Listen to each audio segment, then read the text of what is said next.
Good evening, Ghostlings. Hope you've had a lovely day as of far. Today's another cosplay. This one was a trip because many days sleep just sounded a lot more appealing. But anyways, let's get into it. I've seen so many awesome designs people have given Tommy's character, and I wanted to try designing my own. I wanted to keep the iconic shirt, khaki pants, and the red and white colour palette. I love the concept of Tommy being part raccoon or having characteristics of one, so I threw that in too. Also, I gave him a cloak, kind of referencing Techno's because I miss Bedrock Bros. Maybe he made the cloak during that era or after. I put the bandana on his wrist so it's easier to see, and also gave him a few items I could make. As always, the design will likely change along the way due to budget and time, and this one did. I'm not the best when it comes to textiles yet, so I started the basis of the cosplay with store-bought items. The first thing to make was the cloak.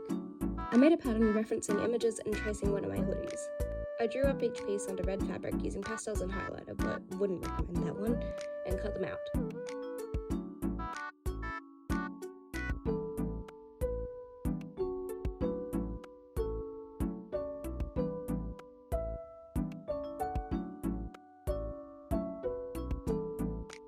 Next was sewing, which was an experience as always.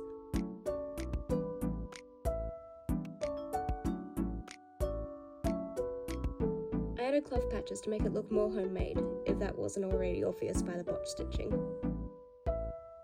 I made the raccoon pin out of super sculpey clay and painted it red and white in acrylics. I always find acrylics really difficult to smooth out, so it's slightly messy, but it's fine if I look from far away.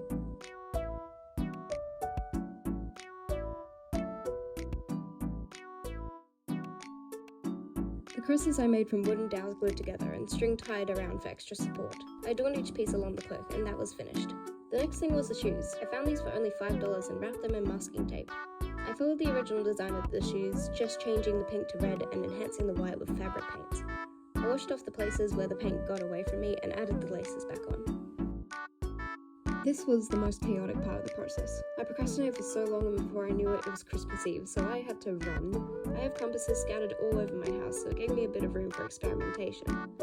I wanted it to look weathered, so I burnt part of it and dunked it in dirt.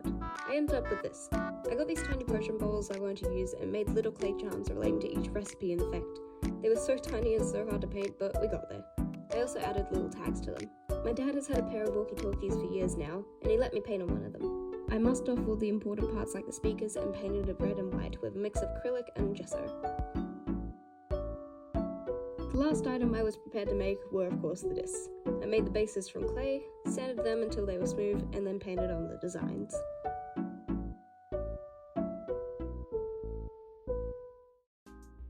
I started with the mask. This actually started off this entire project, so I didn't start recording until after I decided to make this video, which is why there's a time jump.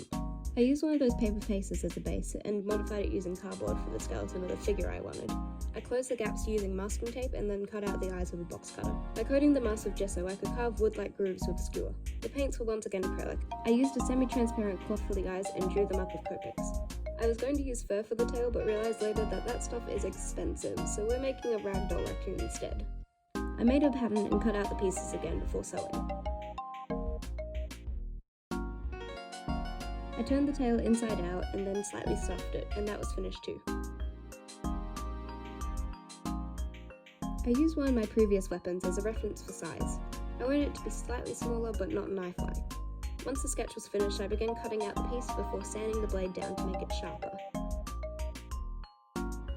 I later added 2 more blocks for the handles and then wrapped it in ribbon. Then it was finally over and I could walk around aimlessly in 30-degree heat.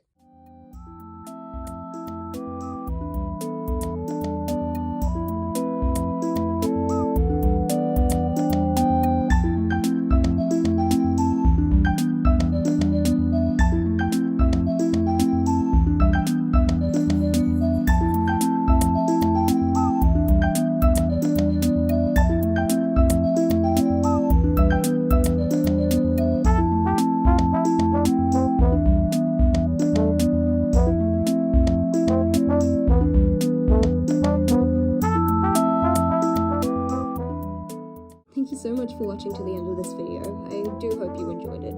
I think I'll tackle a smaller project for the next one because I am exhausted.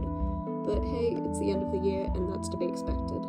I hope everyone watching had a good New Year's. Even if we aren't out of the woods yet, we've made it this far and I'm determined to keep thriving the best I can in spite of it all. And I can only wish the best for you too. Until later, have a good night.